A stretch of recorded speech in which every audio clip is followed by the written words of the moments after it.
views and opinions expressed in this program are those of the participants and do not necessarily reflect the views of BronxNet or the program underwriters. Hello, everyone, and welcome to the Social Justice Forums. I am Daren Jaime. If you're asking the question, what is this show all about? Well, we take a look at the inequities that many people face. We promote civic engagement. We get multiple points of view.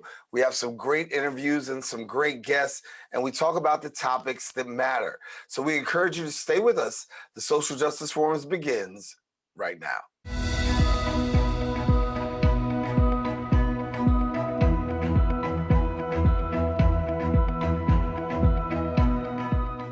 Welcome back to the show. The Alliance for Quality Education is a coalition mobilizing communities across the state to keep New York true to its promise of ensuring high-quality public education to all students, regardless of their zip code. Now, they're working to end the systemic racism and economic oppression in New York's public schools, which continues to shortchange generations of Black, Brown, low-income, and immigrant students.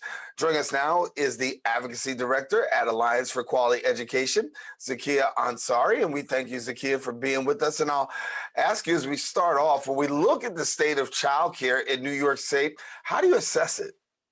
We need to make sure that we are fully funding it. You know, during the pandemic, we lost 1,500 providers, and we are in this fast pace, don't say I agree with it, from the governor and this nation to move forward and just get back to normal and get people to work. But we have yet to really invest in New York State and nationally and what it will take to actually provide free or affordable childcare for anyone who needs it, no matter their immigration status. When we look at childcare, we know that it's a struggle for so many New Yorkers. You have rising costs of rent. You've got, mortgage costs. You've got rising rent costs if you're living and you're renting. And then you couple that with the family having to deal with childcare. And in many cases, childcare is rivaling mortgage rates. Childcare is rivaling rent rates. How do we get around this? Well, as it pertains to childcare, we need to make sure that we provide affordable childcare and free childcare for those who need it. We did a tour with Senator Bridgeport and Assemblymember Andrew Hevesy last year for 10 weeks around New York State. And I was fortunate to be able to go to some of those spots. And you hear that the folks who are predominantly women of color, are not only able to pay poverty wages to the folks who are working with them, but they are actually losing money. To your point, yes, they have mortgage payments. They have to pay for healthcare often. The food, even the money they get for food to provide for the children is not enough, and they are pulling out of pocket. And that does not leave a reserve for even thinking about how do I retire at sometime, right? And so people are paying upwards of $4,000 or more, or somewhere in that range for childcare for one or two children. That is unacceptable. There is no reason that we are not fully invested in childcare. If the goal, and everybody keeps saying this, is they want people back to work, and we know that women specifically lost the most jobs and were out of work the most and had to leave their job, then we will truly invest in it. And I'll also say that for us at AQE, it's not just about getting the economy up and running. We know that childcare, anybody who has one child knows how stressful that can be. So imagine if we truly invest in that so that parents can just drop their children off at a quality childcare that's going to take care of their child because they need a mental break. Can we think about that too? It's a mental health issue as well. Yeah. So we hear the word universal childcare moving around, and we know that a lot of people are pushing for universal childcare. For somebody who may not be so familiar, can you break that down for our viewers? What does universal childcare look like? I think ultimately it really is providing and ensuring, again, that it's free and affordable, that they're immigrant, regardless of your immigrant status, that you are able to partake in that. We know many of the folks who are doing, when you call that, when you're getting deliveries over the pandemic, it was predominantly immigrant Black and Brown folks who are making poverty wages, period, who can do this. So it's an opportunity to ensure, again, that there is no stipulation on how much you have to make to do this, but that we are providing free or affordable childcare for everyone. It's really clear. It's not a big lift. We have an abundance of dollars. We have a surplus of almost $10 billion. We can do it. It has always been about the political will. At AQE, we've been part of this narrative with the Empire State Child Care Campaign for more than 7 years. And this is not new to us, this struggle. But one thing that's really clear is that this pandemic has made everybody pay attention. And we need to make sure that that happens ASAP and in this budget. From your estimation, I understand that you feel as though more New Yorkers and most New Yorkers live in what we call a childcare desert. How do you define a childcare desert? That means when you have to travel way beyond where you live to actually find a space for your child that's safe and affordable. Not even affordable, because most of them are not, but a safe place that when you come home from work and you get off that train, you don't have to then take another bus and another train to get home, right? And so we know that in our communities, there's so many. If you look around, there's hardly any in our communities. And also, again, we lost 1,500 spaces during the pandemic. So there's even less than what we had before. That is unacceptable in a moment we know that if you, again, economic development, mental health issue, public safety issue, women's issue, this is all those things. If we truly believe that we want to invest in it, then we will do that and ensure that there are no childcare deserts and that everyone has the opportunity to receive free and affordable childcare. We're coming up on the budget season, particularly for the state and local entities. When we look at the budget, we know that there have been talks about massive cuts in certain areas, given the fact that a lot of us are still trying to rebound out of this COVID-19 pandemic. When it comes to childcare, what are you hearing by way of elected officials and budget? Well, the governor, at that tour that I mentioned, the governor actually came to the last tour date that we had and really shared with parents that she was all in on making sure it was a personal issue to her. But what we didn't see in the executive budget is actually dollars that match what she shared. And so it's been a constant push for initially it was around $5 billion. So the one houses came out last week from the Senate, New York Senate, and the New York State Assembly, and they had they had $3 billion. Maybe some had a little more than $3 billion. And they really listened to the voices of parents and community members. We're in this moment right now, we're saying not less than $3 billion.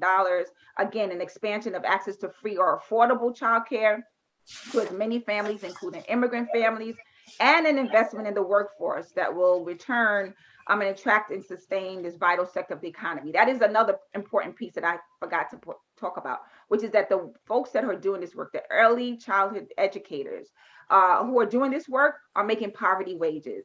That is unacceptable. And so we need to make sure that we are doing both at the same time, providing more slots and access to free and affordable childcare, and ensuring that those wages that they receive are wages that meet and exceed their living wage.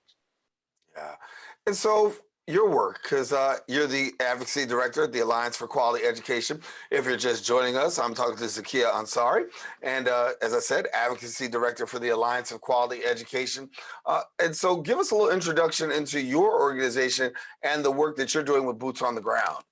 Absolutely. So AQE was created as the organizing arm in 2000. So we are 21 years old. We've been doing this for 2 decades. Myself as well have been doing this for 2 decades. I have 8 children who went through the public school system. And so that was my entree into AQE as a parent who was just caring about education but had no idea what organizing was. And so over the 20 years that we've been around, we had been initially just fighting for the fulfillment of the Campaign for Fiscal Equity lawsuit. And in the midst of a pandemic, last year, a global reckoning, a racial reckoning, and other issues, we were actually able to bring home that almost 30-year battle on the Campaign for Fiscal Equity. And last year, there was an implementation by New York State to invest $4 billion over the next 3 years for Black, Brown, and poor children throughout New York State. So we're in year 2 of that. As I said, that took almost 20 years, almost 30 years to get there. Unacceptable. And so that piece is one we're continuing to make sure that the next 2 years is funded. So far, this budget, they're saying is funded. So we're excited about that, and Child Cares Plus. But we also work on, and then the school to prison pipeline. So we have a solutions and suspensions bill on the statewide level that we're hoping to get passed again this year. It is held by Assemblywoman Nolan in the Assembly, and initially it was by Senator Montgomery in the Senate. And so we're hoping to get that. That would reduce suspensions. Believe it or not, a child can be suspended for 180 days, and that's not considered an expulsion. So reduce those suspensions from 180 days, the max, to 20 days, to ensure we are providing restorative justice practices, that it's not punishment, that we are disciplining children is much different than punishing children. And black and brown and poor children are always on the other end of punishment and not necessarily discipline. And that we would eliminate suspensions in grades K-3. And so there's so much other things, culturally responsive education. We are statewide advocacy, as you shared, doing a lot of work, really important work. And we need more folks on the ground. We are engaging parents and community members who helped us actually get to that victory, along with Senator Robert Jackson. But there's always work to be done, always work to be done. Yeah. Widen the gap in many areas educationally for our children. The fact that they have to now be involved in a virtual environment. Now we're, of course, back to in person, but for that long period of time where they were engaged in a virtual environment, there's that learning gap that so many people talked of. And then you have the social isolation. What are some of the other things that you're concerned of coming out of the COVID pandemic where we are going to have to deal with in the area of our children? Yeah, I mean, I don't think, we moved at the speed of capitalism and not at the speed of care. And that's across the board for adults as well as young people. And from the very beginning, AQE had of the pandemic, we pulled together community conversations with parents and young people and educators to find out what they wanted, these big amount of federal dollars that New York State got, of up to $13 billion of the COVID relief dollars over the 3 implementations of it. And a lot of it centered on social and emotional learning. And we continue not to focus on that because I don't know why. I think people think it's mushy and it's squishy, and they're so hell bent on ensuring that there are passing tests, that they are not worried about what's here in their heart. And there is so much pain that's happening. And so a lot of what we're concerned about, one, is that young people are back in school, but so are educators. And people have experienced a lot of trauma, a lot of pain, and we have yet to ensure that happens. So we have tons of police in schools, but we don't have, many schools don't have social workers. Unacceptable, right, in this moment. And that's for educators as well. I got to keep bringing it back to the adults and families in this space who experience death. They experience, food deserts. They experience uncertainty, many students in temporary housing. So we are really concerned about the well-being of our young people as a whole and our educators as a whole, right? Will there be more suspensions because people are just on 10 and they haven't realized, and we haven't figured out as a system how we're going to really work to ensure that we have more social workers, school counselors, and others in schools to support not only the young people, but the adults and families in those schools. And so that will that increase suspensions? Will our young people, how will we gauge if they're successful? This is not about going back to testing them to death. It's about making sure that they understand it's not about dumbing down what they're receiving. It's about accelerating those spaces. So, and listening to young people. So there's a lot of concerns that were happening that are now, but we were concerned about even before, but they have been exacerbated, to your point, from the pandemic, and we can do better. So it's time for us to really focus on social emotional learning in a real way, that we are asking young people, what is it that they need to feel whole, to be whole, and to feel whole and held, actually, right? And often when we talk to them, it is not more police in schools. And so we need to really focus on what it is that young people need so they can be academically successful, but more importantly, healthy holistically. Yeah, the conversation I'm having is that when we look at our young people today, we know that they're dealing with a whole lot of things, right? And coming out of this COVID pandemic, we know that New York City was the hardest hit in all of the nation. There are a lot of families that had to deal with death, immediate family of loved ones. Then we also have the trauma that's associated with it. Many people lived in food insecurity. Many people lived in unemployment and underemployment. And now you're expecting a young person to be able to go to school, and you're expecting them to perform at a high level and pass these classes, when many times there's a lot of trauma and there's a lot of emotional baggage that those kids are carrying. And when we go to school, we want the teachers to teach and not necessarily be social workers. But you and I know that sometimes in that learning environment, these teachers have to turn into social workers simply because there's a lack thereof right there in the classroom. It's that. And also, teachers are leaving the profession for so many reasons. Again, there has been no opportunity for them to heal. They have been on the struggle of fighting, whether it's this current struggle around critical race theory, where everybody under the sun is like coming after us for teaching the truth, to actually the pandemic and how it wasn't handled well for educators. They were scared for themselves, they were scared for their families. And then ultimately, like families themselves and children themselves, like this combustion of trauma and pain can only, it's not going to end bode well for anybody academically or emotionally. And we have to do better at really addressing that. And childcare is a great way to ensure that, because there are a lot of parents that have babies, and a lot of COVID babies. I don't know if you go on Instagram, you're like, these COVID babies are different than the regular babies, right? These pandemic babies, I should say, are different than the regular babies out there. Parents need a break. People need a break. Grandmas need a break. And when rich folks are able to do it and they, drop their kids off, it's cool. But when Black and brown folks do it, it's like it's shunned upon, right? And that can't be the case. If we care about everyone, if we want everybody's mental health to be a public safety issue, it's all the things, and it's an economic development issue too, then we will truly invest in it. And I'll just say this real quick, if it's okay. Moms Rising, Make the Road New York, New Settlement Parent Action Committee, who's actually from the South Bronx, and us try to deliver over 1,000 petitions of parents and community members across New York State who said, we want childcare fully funded. And the governor's office in Manhattan wouldn't even receive that. I don't know what it says when we could deliver petitions under a governor under a Cuomo administration, and this governor is not receiving it, right? So they don't even want to hear from the parents and community members. They're not even ready, but they want us to go back to work. There's something wrong with that narrative. That doesn't count. That doesn't bode well. You don't get to get us back to work and push us out there when we have our democracy and we want to express ourselves. You refuse to listen to it or take in what we are trying to offer you. Yeah. So do you feel as though you're being heard as far as the state is concerned?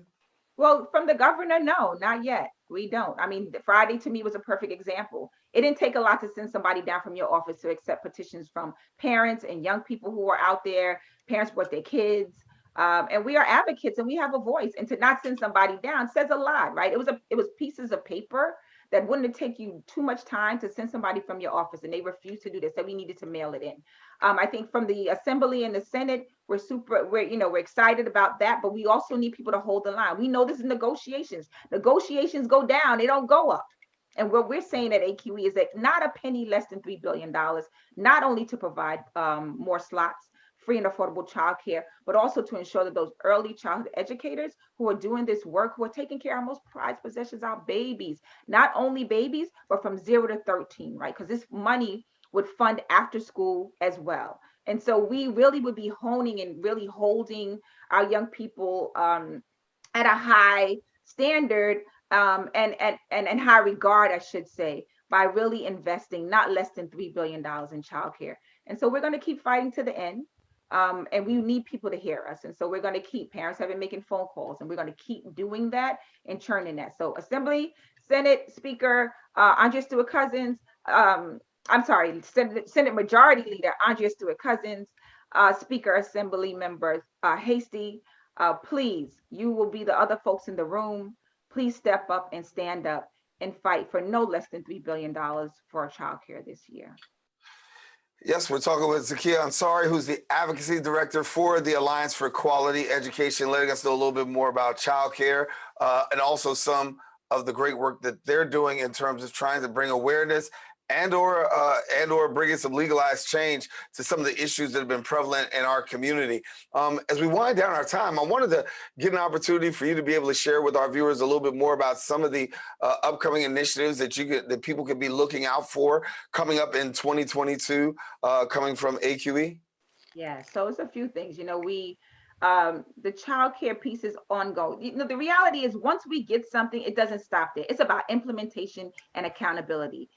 So we need to, folks, whatever we get on this child care, we're hoping it's $3 billion. It won't be the end of it. There will be something that needs to happen. We will all need to have our eyes open in making sure that these slots, that we are providing more, that we follow through on, that New York State follows through on all the things, there also is a level of accountability around the federal dollars. We are still working to make sure that districts across New York State and New York City specifically, we account for the $6 billion that New York City received from the federal government. We are still trying to figure out how those dollars were spent. So we need all hands on deck on that front. What did your school receive? How are they spending the dollars? And then lastly, New York City as well, we will be supporting and working with New Yorkers for Racially Just Public Schools around the city budget, because what you get from the state now will go to New York City, and we need to make sure that that money gets spent in the right ways as well, right? So again, the work doesn't stop, but we need folks, follow us on aqeny.org.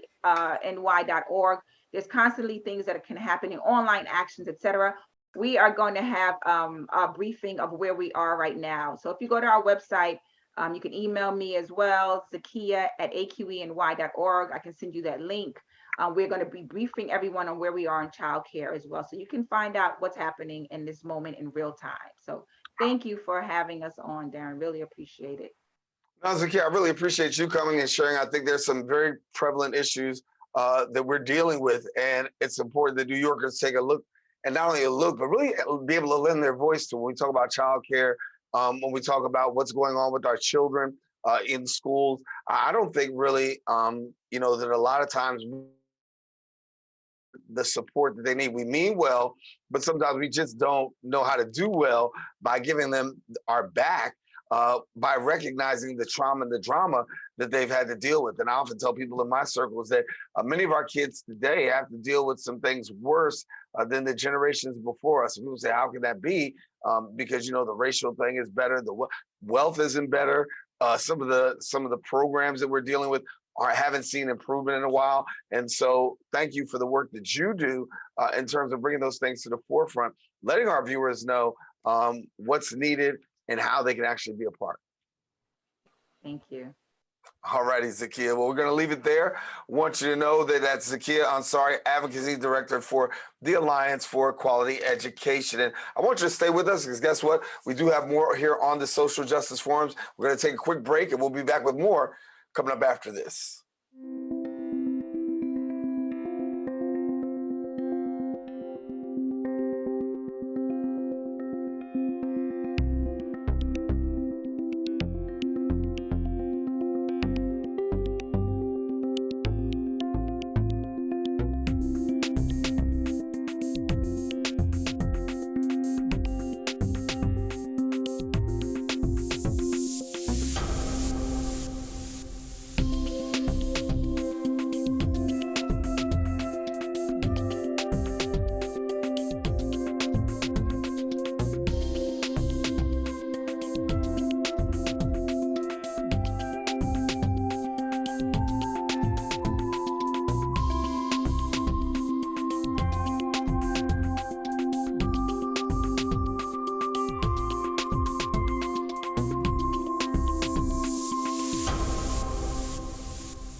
When taking public transportation, don't touch your phone.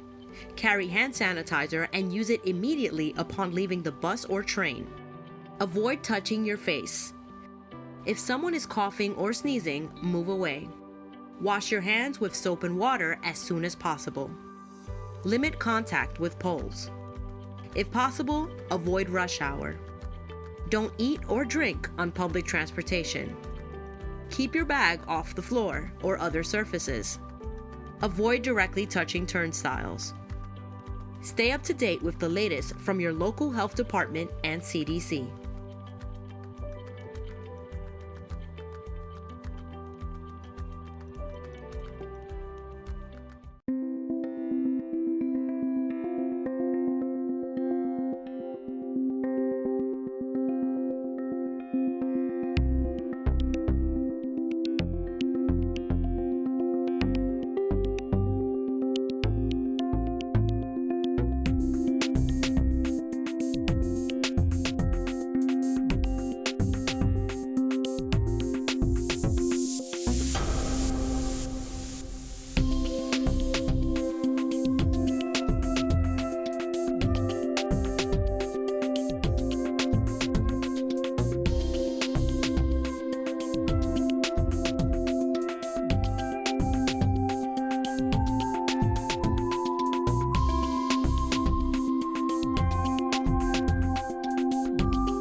welcome back.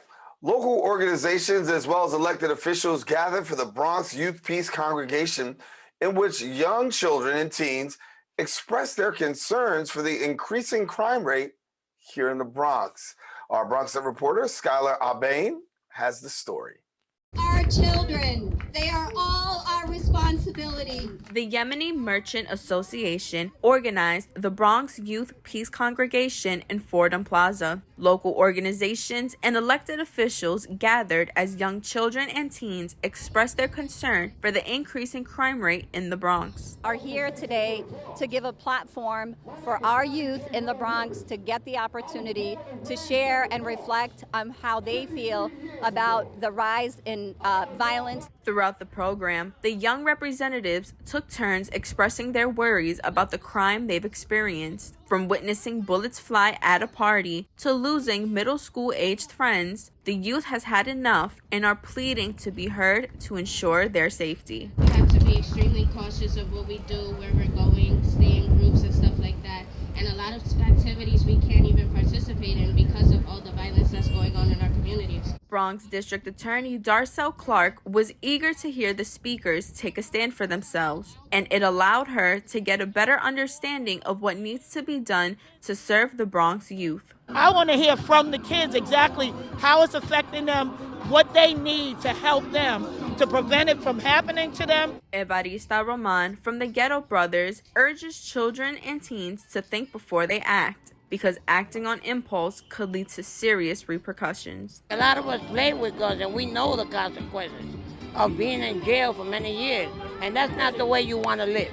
Looking towards the future, organizations and elected officials are working towards providing more opportunities to keep the youth in safe spaces and out of harm's way. The foundation is opportunity. I got some after-school programs, I got some mentorship, I got all of these things that help me to learn about college, to learn about dance, to learn about all of these different opportunities and see something different for myself and more for myself. And that's what we have to make sure that we're providing for our kids. All those who attended today promise to do whatever it takes to keep crime low and our children safe. Reporting for BronxNet, Brittany Skylar Albane. And thank you, Brittany. We're going to take a quick break, and we'll be back with more on the social justice forums. We'll talk about New York City's gas ban and fracking.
We built a media network for you. BronxNet TV. Come learn in your new state-of-the-art studios at Lehman College. At Mercy College. And coming soon to the South Bronx in the Hub. Inspire with your stories, culture, history. Your Bronx on BronxNet. Engage with us. Connect with us at your channels and at BronxNet.tv. Learn, engage, inspire. BronxNet TV. From the Bronx to the world. BronxNet.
Welcome back. Well, with more than 2 million supporters, Food and Water Watch fights for safe food, clean water, and a livable climate for all. Now, they protect people from corporations and other destructive economic interests, putting profit ahead of everything else while organizing people around the country to build political power. Joining me now to share a little bit more, we got the Northeast Region Director of Food and Water. We're pleased, Food and Water Watch, I should say, Alex Beauchamp. And we thank you so much, Alex, for being with us. Yeah, thanks so much for having me. Thanks. And so when we talk about some of the things that you are particularly interested in and deal with, I know that one of the things you'd like to see is the dealing when it comes to fossils and fossil fuels. When we talk about fossil fuels statewide, you'd like to see a statewide ban on fossil fuels, in buildings. Yeah, that's right. So we're fighting for a ban on fossil fuels in new buildings throughout the state. This is something that New York City already passed just this past December. And so the goal now is to take it statewide. Taking it statewide would be really significant. So it would triple the climate impact of New York City's law and drastically slash greenhouse gas emissions from our homes, from our buildings. So we're hopeful we can get it done and pushing really hard to get it done in the state budget, which is due any day now. Yeah. And so when we talk about actually the ban of these fuels, give us a little bit more for viewers who may not be so familiar as to why this is so important. Yeah. So a lot of times people think of, vehicles or power plants or things like that as the biggest source of emissions. But our buildings are some of the biggest source of emissions throughout the state. And in fact, New York State has more pollution from buildings than any state in the country. In part because they're really big, dense, large buildings across the state. So, and because we're a cold weather state, we rely a lot on largely natural gas. Some people are still on oil, which is even worse. But we rely a lot on either oil or natural gas to heat our homes, for cooking, for all of that, right? So the goal here is to shift all of that to all electric buildings. And in doing that, you not only slash greenhouse gas emissions, which we know we need to do on a global scale to combat the climate crisis, but they're really immediate health gains as well. So there's lots of new studies coming out about just how bad natural gas is in your home, and particularly the stove. So there's big respiratory problems, much higher asthma rates. And so you'd have not only this big climate impact, but immediate health benefits from banning fossil fuels in new buildings. And I keep saying new because that's really what we're talking about, right? The easiest first step is to stop it in the buildings we're building now and stop making the problem worse.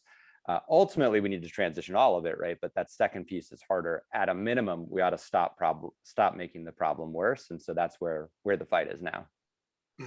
And so as we look right now, a lot of the talk in the nation centers on climate change and the need to address climate change, how real it is. But when we talk to elected officials sometimes, it seems as though many are slow to respond or even slow to recognize the fact of climate change is happening all around us. How do you assess our leaders right now and the reception of just the whole climate change conversation? Yeah, I mean, look, I'm hopeful that it'll shift this year, but to be honest, at the state level, I think we've had painfully slow progress over the last several years. And part of the problem is it's difficult to think about climate change in the abstract, right? It is this big kind of existential civilization level threat. It's perhaps a little bit easier when you take it closer to home, right? So this isn't some theoretical thing. We're already dealing with this. A bunch of people died in Queens 6-7 months ago, this past August, when we had huge storms and a bunch of basements flooded. So this is happening to New Yorkers now, right? Storms made worse by climate change are killing people now, and there's lots of impacts, less dire than that. So I think the more we can make it real, the more we can bring it home to New York. And we've seen it, not only in that crisis, but obviously, we're only a few years removed from Hurricane Sandy, which we all remember the devastation that wrought across the city in multiple boroughs. So my hope is that as we continue to organize, as we continue to build power, and as the threat becomes clear that it's not just some theoretical thing, but something that's right now that we'll get. But with that said, several years, this legislature in New York has done essentially nothing on climate. This policy is a significant thing on the table. This is the biggest thing Governor Hochul Speaker Hasty and Majority Leader Stuart Cousin this year to stop climate change in the state. So pushing them to do it, because we've had now a couple years of inaction since they passed a landmark climate law several years back. So been sitting on their hands. It's time to take real action and stop just talking about it. As you said, budget is right around the corner right here. Literally not right around the corner, but at the doorstep. Are you optimistic that we'll see some things in regards to this go in your favor? Yeah, I'm optimistic. The question is what it is. So the governor put a gas ban in her budget. That's good. The timeline is unacceptably long, so she wants to wait 5 years in her budget to ban gas in new buildings. The Senate took much stronger action starting in 2024. That's what we want to see. We want to hold the 2024 date. And then the Assembly didn't do anything. So you have 2 out of the 3, and the hope is that you can get something. The question is whether we can hold Governor Hochul to that 2024 date. I'm optimistic we can. I think she's feeling the pressure from activists. You know, we've had a bunch of events at her office, both in Albany and in New York City, one just the other day. So I'm hopeful that she's feeling the pressure, but we'll see whether she sides with the people or the real estate industry and their friends in the fossil fuel industry. Yeah. I know that from your perspective, incinerators are not the most healthiest. I'll talk about that in a minute. Can you give me an idea about how many people are still using incinerators today in the state? Well, when you say incinerators, you mean like how many are using fossil fuels in their homes? Is that what you're saying? Yeah. So for like gas stoves or heating, it's the vast majority. So I don't know the number off the top of my head, but the vast majority of buildings in New York are using fossil fuels. And again, this policy isn't even addressing that. It's just talking about new buildings. So it's saying, look, we should stop making the problem worse. And it's much, much easier to build a new building all electric for a whole variety of reasons. The building envelope is different. They're way more efficient than older buildings. And so the cost savings is the cost difference between transitioning an old building and building a new building all electric is pretty significant. But right now it's the vast majority. It's got to be 9 out of 10, maybe more than that. Almost everybody is using fossil fuels to heat their homes now. Yeah. Educate us a little bit about fracking. I think that some of our viewers may not be so familiar with fracking, but we do understand that there's some concern when it comes to fracking and how this plays a part in all that we're talking about. Yeah, that's a good point. So when we talk about gas, really, basically all of that is fracked gas now, right? So particularly in New York, where we're getting a lot from Pennsylvania. So fracking is this drilling technique, right? So what it is you shoot millions of gallons of water laced with chemicals into the ground at like really high velocity, and then it fractures the rock. So the gas is inside the rock. That's why it's called fracking. So you shoot this down up to a mile deep into the ground, you fracture the rock, and then the gas comes out. There's a whole bunch of problems with this. Not only does it obviously make climate change worse, but there's huge issues with water contamination, both from the chemicals and from the actual gas getting into people's water supply, getting into the groundwater. There are waste problems, myriad other problems.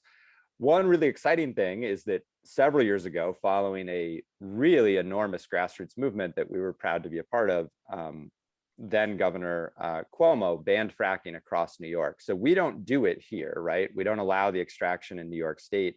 We are, however, incredibly reliant on fracked gas that we're importing from Pennsylvania and from other states around the country. So there's also sort of a hypocrisy there, right? That we're saying, look, this is too dangerous for New York, but we're happy to use it and sort of have Pennsylvania or whatever other state as the kind of sacrifice zone. But, you know, as a state, as a government, we have said this isn't safe. There was a whole long review process, not only around environmental problems, but around health impacts as well.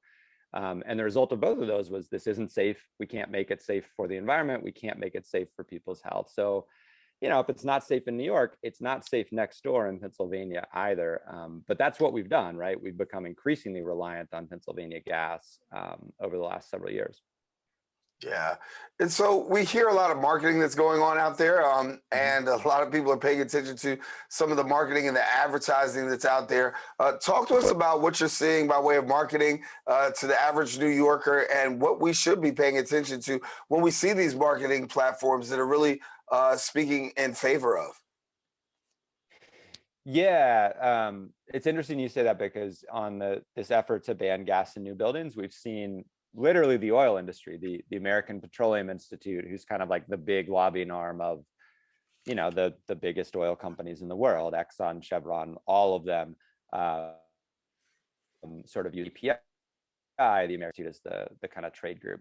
So anyway, that group has bought a bunch of Facebook social media ads across New York, which we think are deeply misleading, saying this will raise prices, the sky is falling, they're going to tear out your gas stoves. None of that stuff is true, but they're using it to scare people into calling their legislators and saying, don't do this. So, in many ways, it's par for the course. We saw the same thing at the city level, where API attacked that bill as well, and we were able to overcome it.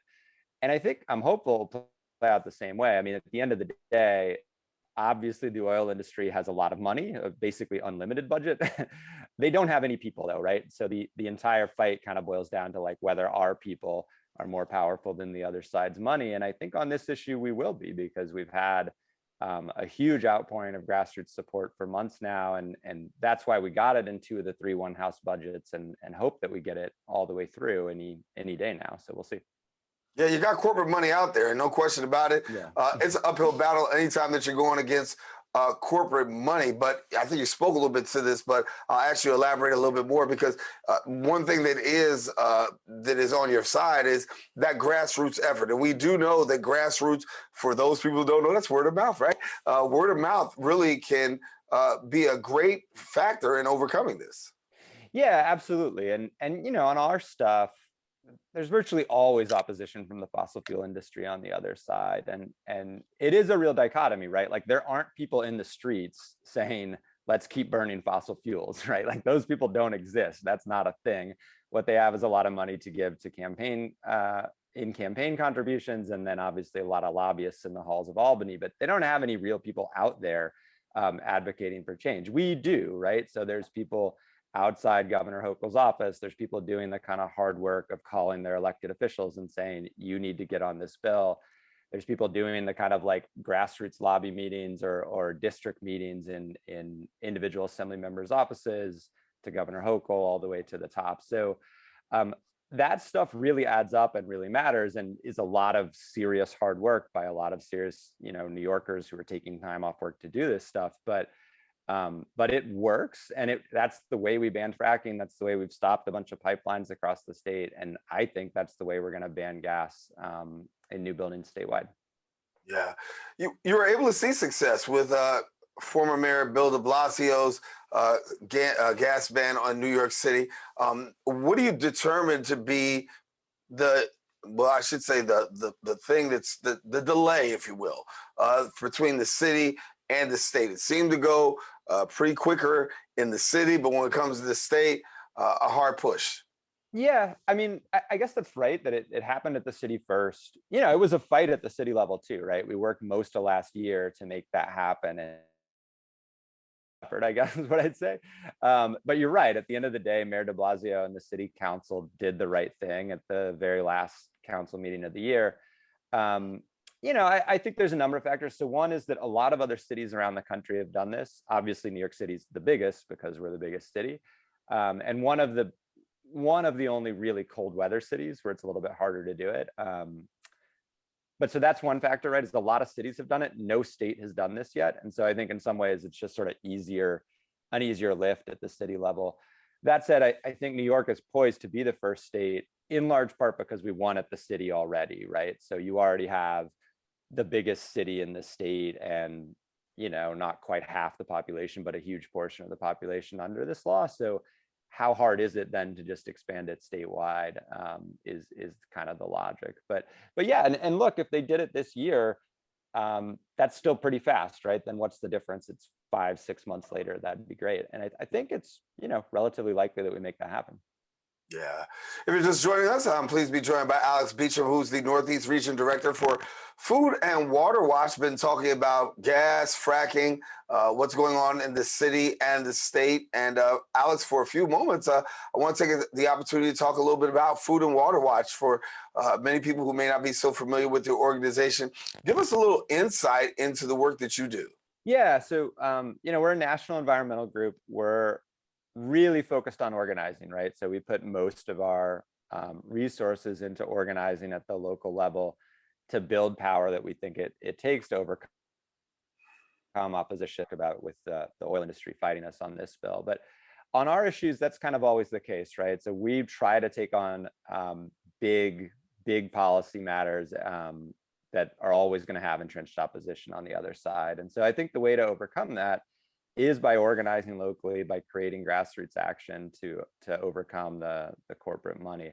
And so, as the name implies, we do a lot of work on both food and water issues, all kind of fighting against the corporate consolidation or abuse of the food industry on the food side. And then on water, we've done a lot of work fighting water privatization. So like when a town or a city tries to sell the water utility or the wastewater utility to a private company. In New York City, I think that's really unlikely to happen, but we've done a lot of work around New York, in Westchester, Rockland County, where we're fighting a big privatization battle now.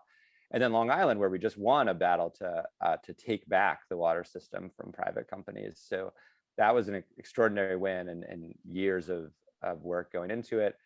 And then, as we've talked about today, an increasing amount of our work is around fighting the climate crisis. And we, I think, see our niche as sort of fighting the fossil fuels side of that, right? That we need to halt the expansion of fossil fuels if we're ever going to get where we need to go. And so that, for years in New York, that was the fracking campaign, and then has kind of evolved to this campaign fighting power plants, fracked gas pipelines, and then now this kind of housing piece to ban gas in new buildings. But to us, that's all kind of an extension of fracking, right? It's all kind of one thing, either from the extraction to the transportation of it to where you ultimately burn it. Yeah, I remember for a while there was a huge,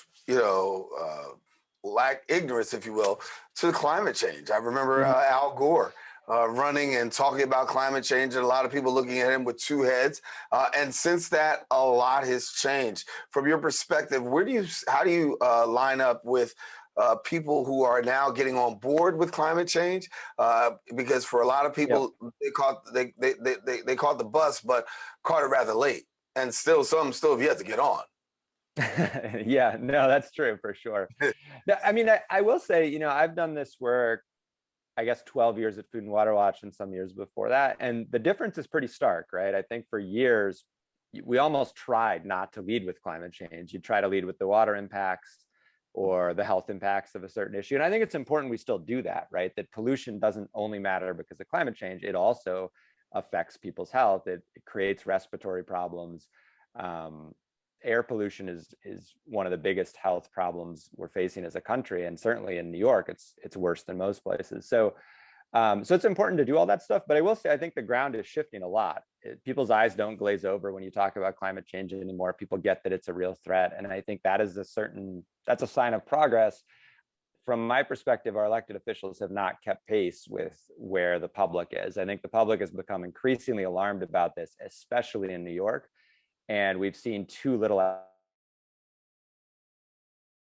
There's a lag from I think elected officials rarely lead, they follow, right? And so it takes them a little bit longer usually. But the hope is that as that public consciousness has gotten bigger and bigger and bigger, and people have gotten, frankly, more angry about the level of inaction, that we'll finally see something real. But it's been frustrating in some respects and then gratifying in others, because you're right, more people are into it, more people are aware of the problem, and more people are not just aware of it, but taking real action, demanding that their leaders do something to combat the climate crisis.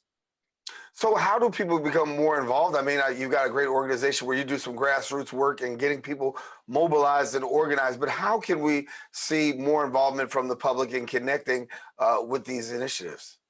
Yeah, so the main thing people can do is go to our website, which is just Food and Water Watch. So just written all out, foodandwaterwatch.org. Tons of opportunity there to take action, at the federal level, all the way down to the local New York City, and sometimes even more local than that, borough or district specific level. So yeah, that's the main thing people can do. Go to foodandwaterwatch.org and sign up to receive updates, and then you'll hear about what's what we've got going on anyway.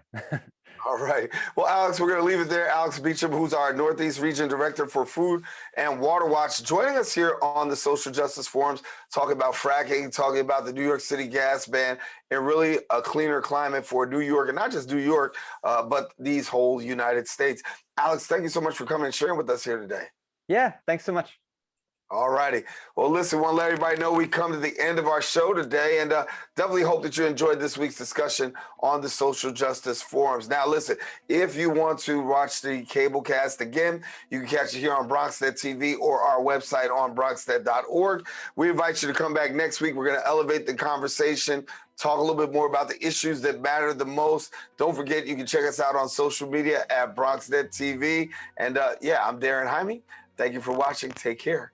And God bless.